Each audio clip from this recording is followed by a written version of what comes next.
Hello everyone, welcome to Aravi classes. ये platform जो है आप सब के लिए होने वाले यानी जो फ्यूचर में आने वाले एग्ज़ाम्स है, जैसे यूपी टीजीटी रीट एग्ज़ाम है या फिर जूनियर एडेड एग्ज़ाम है, उनमें जो साइंस पार्ट है, साइंस जो बच्चे साइंस के लिए हैं उनके लिए है स्पेशली। अब बात अगर यूपी टीजीटी की जाए, यूपी टीजीटी साइंस,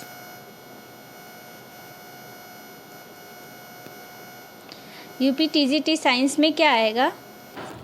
फिजिक्स आएगा एंड केमिस्ट्री। ठीक है, फिजिक्स और केमिस्ट्री आएगा। ज़्यादातर क्वेश्चन फिजिक्स से रहेंगे, उसके बाद केमिस्ट्री से। लेकिन अगर रीट की बात करें, रीट एग्ज़ाम की, तो उसमें क्या होगा? मैक्सिमम क्वेश्चन बायो के होंगे, उसके बाद फिजिक्स के होंगे, उसके बाद केमिस्ट्री, यानी कि सबसे कम केमिस्ट्री से आएंगे, बायो से सबसे ज़्यादा आएंगे। लेकिन और अगर जूनियर एडेड की बात करें, जूनियर एडेड जो यूपी में होने वाला है, ठीक है, उसमें भी बायो सबसे ज़्यादा आएगा, उसके बाद फिजिक्स आएगा, उसके बाद केमिस्ट्री। मैं साइंस पार्ट की बात कर रही हूँ केवल, ठीक है, जिन बच्चों ने साइंस से भरा है। अब बात अगर शुरू करेंगे सबसे बड़ा एग्ज़ाम यानी कि टीजीटी, ये बहुत बड़ी अपॉर्चुनिटी है हम सब के लिए। यूपी टीजीटी साइंस के बच्चों में जो फिज़िक्स और केमिस्ट्री जो साइंस से भरेंगे उनके लिए बहुत ही अच्छा है, क्योंकि उसमें केवल फिज़िक्स आएगा और केमिस्ट्री आएगा, दो ही सब्जेक्ट आएंगे। ठीक है, इन दोनों को पढ़ोगे आप। अगर ये शुरुआत यहाँ से करते हो फिज़िक्स एंड केमिस्ट्री से, आपका ये फिज़िक्स केमिस्ट्री रीट में भी आएगा और कहाँ भी आएगा? यूपी एडेड में भी आएगा। तो भाई अब जब दोनों फिज़िक्स केमिस्ट्री तीनों एग्ज़ाम में कॉमन है, आना ही आना है, तो क्यों ना हम शुरू करें सबसे पहले कॉमन सब्जेक्ट से, यानी कि फ़िज़िक्स से, और दूसरा है हमारा बायो, है ना। फ़िज़िक्स तो मैं साथ के साथ पढ़ाऊँगी ही, उसके साथ बायो भी पढ़ाऊँगी, ये तीनों पढ़ाऊँगी। केमिस्ट्री जो कि सारे एग्ज़ाम में कम है, क्वेश्चंस कम आते हैं, इसलिए सबसे लास्ट में केमिस्ट्री पढ़ाना स्टार्ट करेंगे। सबसे पहले हम शुरू करेंगे फिज़िक्स और बायो।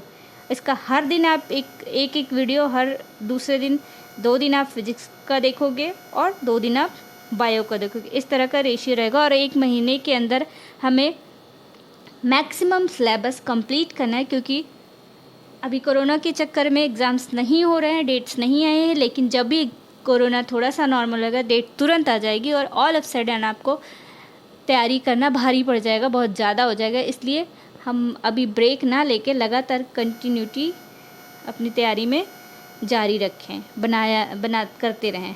तो शुरू करते हैं सबसे पहले इसमें टीजीटी का फिज़िक्स। वैसे तो सभी में फिज़िक्स है और वहीं से शुरू करेंगे। पहला चैप्टर होगा हमारा विमा और मापन, यानी यूनिट एंड डायमेंशन। ठीक है, यूनिट एंड डायमेंशन से शुरू करेंगे सबसे पहले। तो चलिए स्टार्ट करते हैं। Unit and dimension, UP TGT, ये तीनों एग्ज़ाम के लिए ये चैप्टर तीनों में दिया हुआ है, तीनों के सिलेबस में। यहीं से स्टार्ट करेंगे। यूनिट एंड डायमेंशन में दिया क्या है, जो सिलेबस है उसमें है, पहला तो फिजिकल क्वांटिटी क्या होती है ये जानना ज़रूरी है, यूनिट क्या होता है ना, ये जानना ज़रूरी है। और उसके बाद ये फंडामेंटल और बेस यूनिट क्या होता है, डेराइव्ड क्वांटिटीज़ किसे कहते हैं, ठीक है, ये क्या होते हैं, ये ज़्यादा जानना ज़रूरी है क्योंकि ये सिलेबस में दिया है। फिर एसआई यूनिट्स क्या होते हैं, ये भी जानना ज़रूरी है। हिंदी में देख लेते हैं। फिजिकल क्वांटिटीज़ यानी कि भौतिक राशियाँ क्या होती हैं, यूनिट यानी मात्रक क्या होता है, और फंडामेंटल और बेस यूनिट, मतलब फंडामेंटल में बेस यूनिट तो आप समझ ही रहे हो, है ना, वो मेन यूनिट्स जो होती हैं उनको क्या कहते हैं। डेराइव्ड यूनिट क्वांटिटीज यानी व्युत्पन्न मात्रक क्या होते हैं, है ना, ये सारी चीज़ें इसमें हैं, मूल मात्रक और व्युत्पन्न मात्रक। उसके बाद आता है हमारा एसआई यूनिट, एसआई यूनिट और एसआई सिस्टम कह सकते हो, ये आएगा। तो सबसे पहले देखते हैं फिजिकल क्वांटिटीज़। फिजिकल क्वांटिटीज़ होती क्या हैं, किसे कहते हैं फिजिकल क्वांटिटी। फिजिकल क्वांटिटी आप जानने के लिए देखो, अभी बात अगर हम पढ़ाने की है तो मैंने स्टार्ट किया, मेरा वीडियो किस टाइम कितने टाइम पर स्टार्ट हुआ और कितने टाइम तक चलेगा, ये कैसे बताओगे आप। टाइम देखोगे, टाइम को मेज़र करोगे, यानी इस पॉइंट से लेके इस पॉइंट तक ख़त्म हो रहा है, यहाँ से स्टार्ट हुआ वीडियो और यहाँ पे ख़त्म हो रहा है, ठीक है। तो ये टाइम जो है जानने के लिए आप क्या करोगे, मेज़र करोगे, राइट, मेज़र करोगे। मेज़र करने के लिए हमें किसी क्वांटिटी की ज़रूरत होगी, वो क्वांटिटी कौन सी होगी। या फिर कह सकते हैं जैसे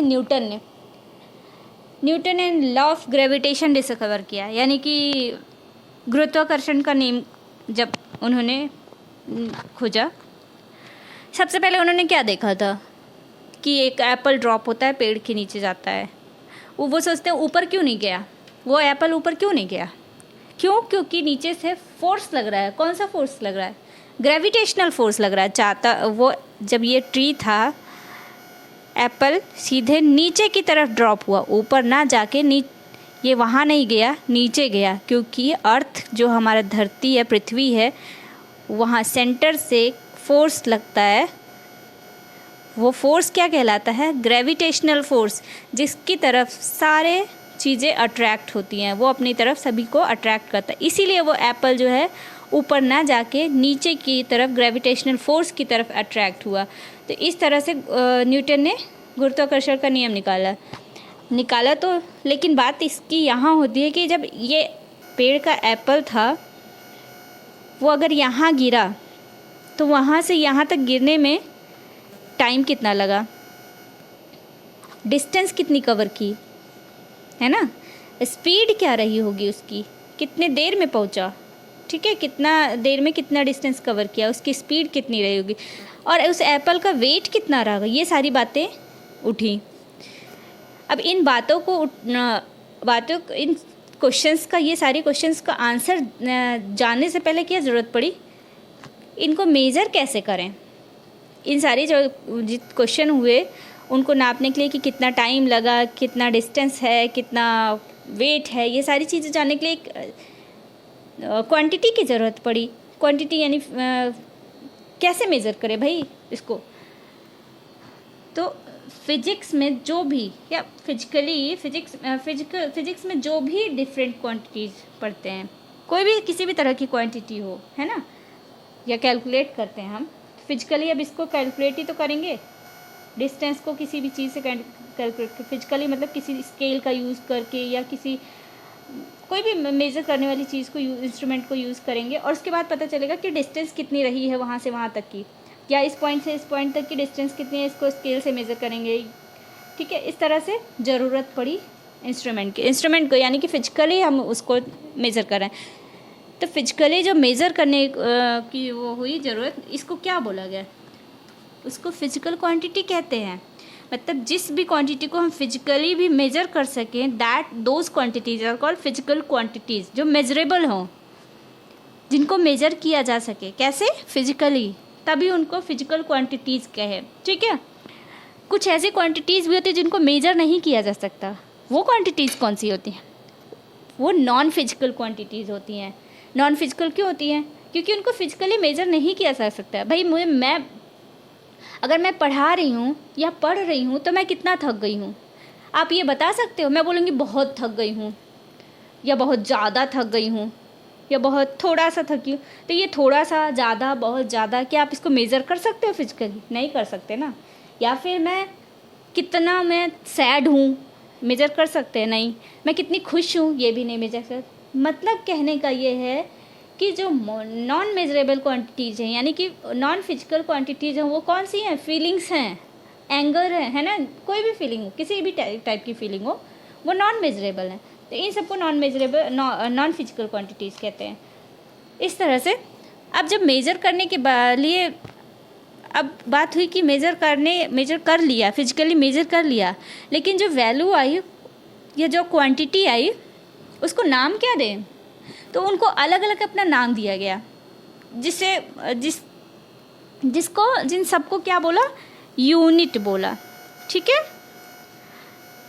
नाम अलग अलग, सारी जो भी क्वांटिटी उन्होंने मेज़र की, जिस भी तरह की, चाहे वो वेट हो, चाहे वो लेंथ हो, चाहे वो टाइम हो, चाहे वो डिस्टेंस हो, हर तरह की क्वांटिटी को मेज़र किया और हर तरह की क्वांटिटी को अलग अलग नाम दिया गया है ना। जिन सबको, उन नामों को क्या बोला? यूनिट कहा। जैसे अब लेंथ, यहाँ से यहाँ की डिस्टेंस को क्या बोला गया? ये लेंथ बोला गया कि इस बिंदु से या इस पॉइंट से लेके इस पॉइंट तक की लेंथ कितनी है, डिस्टेंस कितनी है। डिस्टेंस या लेंथ सेम ही बात हो जाती है, वो उसको क्या बोला गया? लेंथ बोला गया। और लेंथ की यूनिट क्या हुई? मीटर होगी। इसको मीटर बोला गया कि इस लेंथ की यूनिट को मीटर बोला गया है। ये जो क्वांटिटी है ना, लेंथ है ना, यूनिट उसका मीटर हो गया। तो यानी मीटर जो है लेंथ की यूनिट का नाम है। ये जो मीटर है वो इस लेंथ की यूनिट का नाम है। ठीक है, मीटर ये यूनिट है, इसको यूनिट कहेंगे। इस तरह से अलग अलग फिजिक्स में अलग अलग तरह की क्वांटिटीज़ निकाली गई, जिनको यूनिट दिया गया और उन यूनिट का अलग अलग नेम है। मीटर है, किसी का सेकंड है, किसी का केल्विन है। इस तरह से हुआ। ठीक है, बात होती है अब अगर सपोज कि इस पॉइंट से पॉइंट 1 से पॉइंट 2 तक डिस्टेंस, सपोज इसको मैंने 1 मीटर बोल दिया, तो इसका 10 गुना क्या हो जाएगा? 10 मीटर हो जाएगा। साइंटिस्ट ने क्या किया कि ये जो यहाँ से 1 मीटर पॉइंट 1 से पॉइंट 2 तक की जो डिस्टेंस है, उसको एक इंटरनेशनली एक्सेप्टेड, मीन्स सबने एक्सेप्ट किया, सारी कंट्रीज़ के लोग एक्सेप्ट किए कि इस पॉइंट से लेके एक पर्टिकुलर पॉइंट लिया और पर्टिकुलर पॉइंट्स के बीच की जो डिस्टेंस है उसको एक नाम दिया, उसको एक वो दिया, मेज़रमेंट दिया, जिसको सबने इंटरनेशनली एक्सेप्ट किया कि हाँ भाई, इसी को हम इस पॉइंट से इस पॉइंट की डिस्टेंस को इतना मीटर ही बोलेंगे। ठीक है, तो बात आती है फंडामेंटल और बेस यूनिट, यानी कि मेन मात्रक, मूल मात्रक। ये क्या होता है? क्या होता है फंडामेंटल या मूल मात्रक? ये क्वेश्चन उठा। ये फंडामेंटल यानी मूल मात्रक, ये होता क्या है?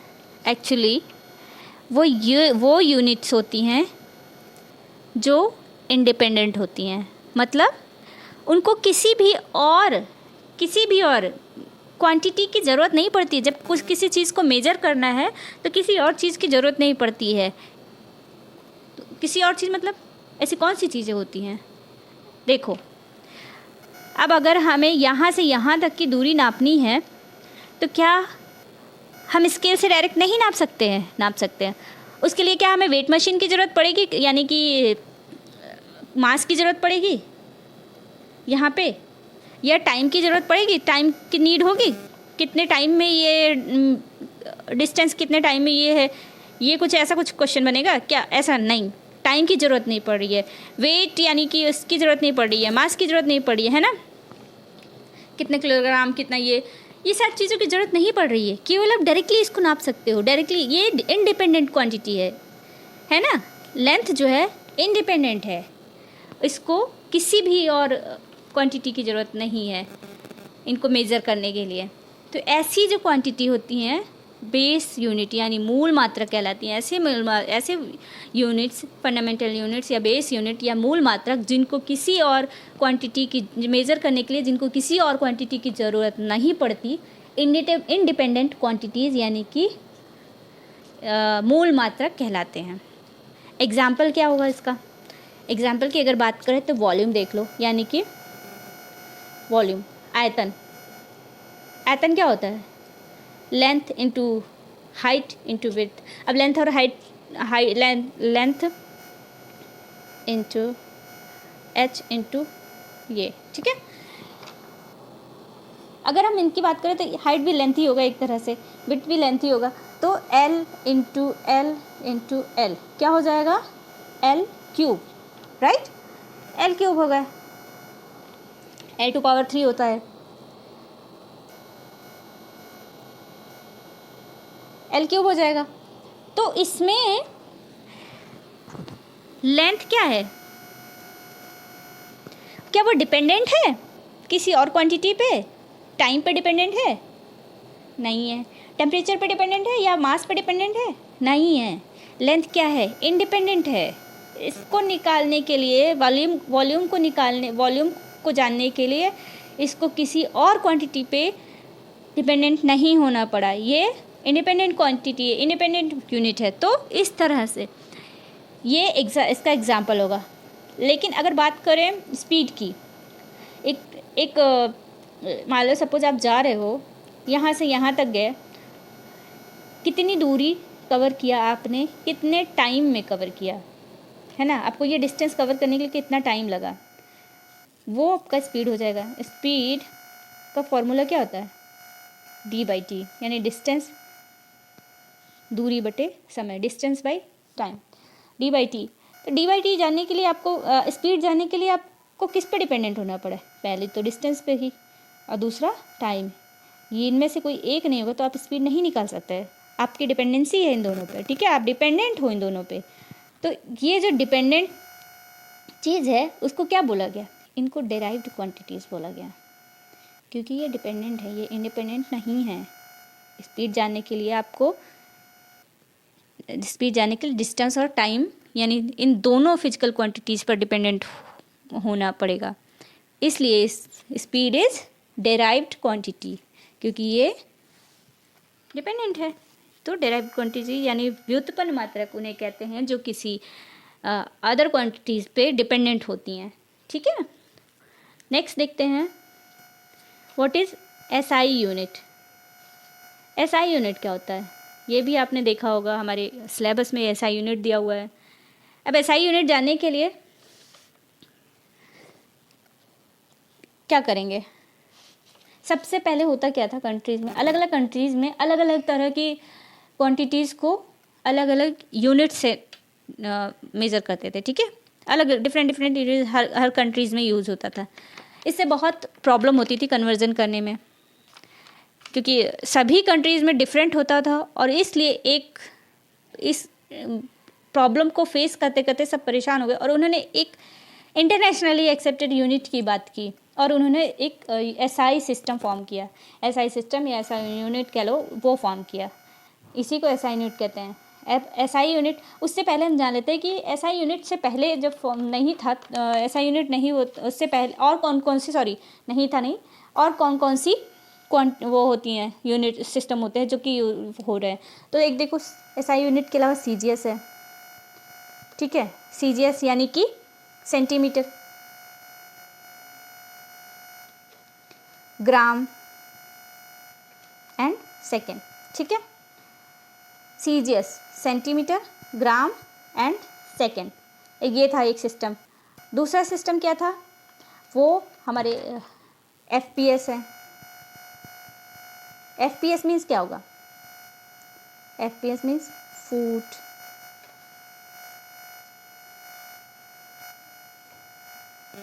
पॉइंट एंड सेकेंड, ठीक है। फुट, पॉइंट एंड सेकेंड, मतलब कि किसी और कंट्री में ये किसी लेंथ को मेज़र करने के लिए फुट का यूज़ होता था, पॉइंट का यूज़ होता था, उसके वेट को मेज़र करने के लिए, टाइम को सेकेंड, और कहीं पे सेंटीमीटर यूज़ होता था, किलोग्राम यूज़ होता था, और सेकेंड यूज़ होता था, और कहीं पर क्या होता था, MKS सिस्टम, ठीक है। MKS सिस्टम क्या है, मीटर, किलोग्राम एंड सेकेंड, ठीक। सेकेंड हर जगह यूज़ होता था टाइम के लिए, ठीक है। मीटर, किलोग्राम, सेकेंड ये होता था। मीटर लेंथ के लिए, वेट के लिए किलोग्राम और टाइम के लिए सेकेंड यूज़ होता था। ये किसी और इस तरह से 3-4 तरह के सबके अपने अलग अलग वो होते थे।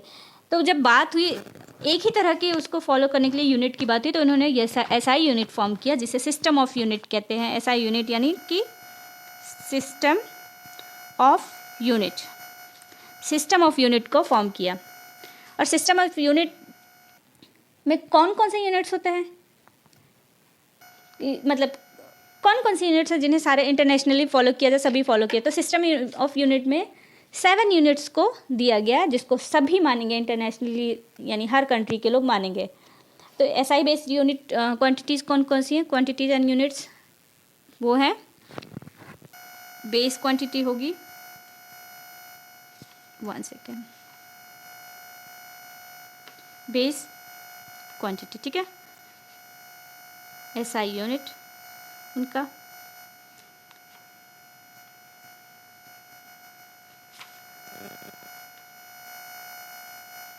ठीक है, SI यूनिट एंड सिंबल हो गया। तो इसमें बेस क्वांटिटी क्या है, लेंथ दिया है एक, तो लेंथ का सिस्टम SI यूनिट क्या रखा, मीटर रखा इन्होंने। सिंबल क्या रखा, स्मॉल m। मास बेस क्वांटिटी क्या रखा, मास का SI यूनिट क्या रखा इन्होंने, किलोग्राम, ठीक है। और उसका सिंबल क्या, kg, स्मॉल में, ठीक है। नेक्स्ट टाइम रखा इन्होंने, टाइम का सेकेंड SI यूनिट, और सिंबल क्या होगा, स्मॉल s होगा, ठीक है। 3 हो गई, 3 ये quantity. Next quantities, electric current,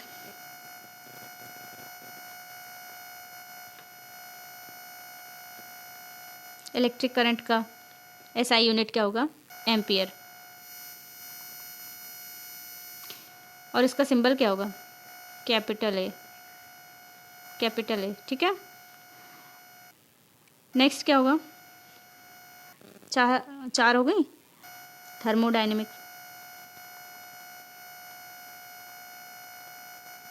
temperature,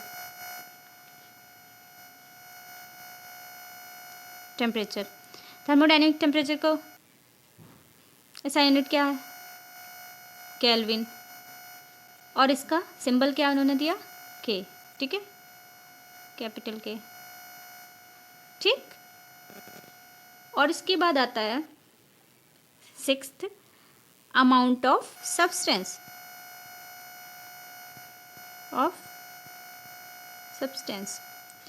इसका इन्होंने क्या दिया, SI यूनिट मोल, और इसका सिंबल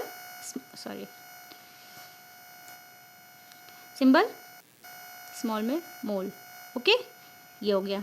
उसके बाद इन्होंने लास्ट यानी 7th, ल्यूमिनस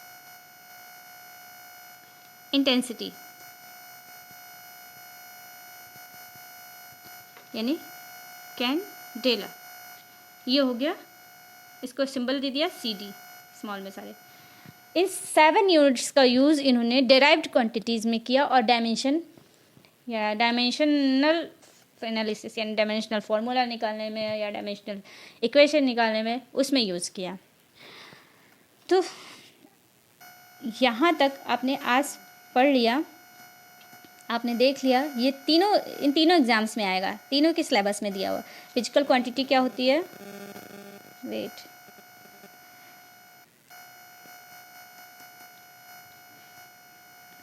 फिजिकल क्वांटिटी क्या होती है, यूनिट क्या होता है, फंडामेंटल और बेस यूनिट क्या होती है, डेराइव्ड क्वांटिटीज़ क्या होती हैं, या SI यूनिट क्या होती है, ये आपने देख लिया, ठीक है। नेक्स्ट हमारा क्या आएगा, अगली क्लास में हम पढ़ेंगे मेज़रमेंट ऑफ लेंथ, मतलब लेंथ को मेज़र करने के लिए कितने तरीके, कौन कौन से रूल अप्लाई किए गए, वो हम देखेंगे नेक्स्ट क्लास में, नेक्स्ट वीडियो में। आज यहीं तक, नेक्स्ट क्लास में प्लीज़ आप आइएगा। और हाँ, मैंने आज का जो जितना भी अभी किया है, हमने पढ़ा है या सीखा है जो भी, उसका ये मैंने PDF बना रखा है। एक बार आपको दिखा देती हूँ। सिस्टम ऑफ यूनिट क्या है, इसको मैंने एक नोट भी बना रखा है। जो बच्चे नोट्स बनाना चाहे वो नोट्स बना सकते हैं। मैं PDF शेयर कर दूँगी अपने टेलीग्राम चैनल पे, वहाँ से आप प्लीज़ देख लेना, ठीक है। तो ये है, सबसे पहले तो बता देती हूँ सिस्टम ऑफ यूनिट क्या है। The units for the fundamentals और बेस क्वांटिटीज़ और कॉल्ड फंडामेंटल और बेस यूनिट्स। जो यूनिट्स बेस क्वांटिटी या में मूल मात्रक या मूल मात्रक के लिए यूज़ करते हैं उन्हें मूल मात्रक कहते हैं। जो क्वांटिटीज़ मूल क्वांटिटीज़ के लिए यूज़ करते हैं उन्हें मूल मात्रक कहते हैं, ठीक है। Then units of all other physical, जो भी बाकी अदर जो जितनी भी फंडामेंटल क्वांटिटीज़ के अलावा जो भी क्वांटिटीज़ आती हैं वो बेस यूनिट के कॉम्बिनेशन में की जाती हैं। Such units obtain for the derived quantities are called derived units. इनको डेराइव्ड यूनिट कहते हैं। A complete set of these units, both the base units and the derived units, is known as the system of units. इन दोनों को system of.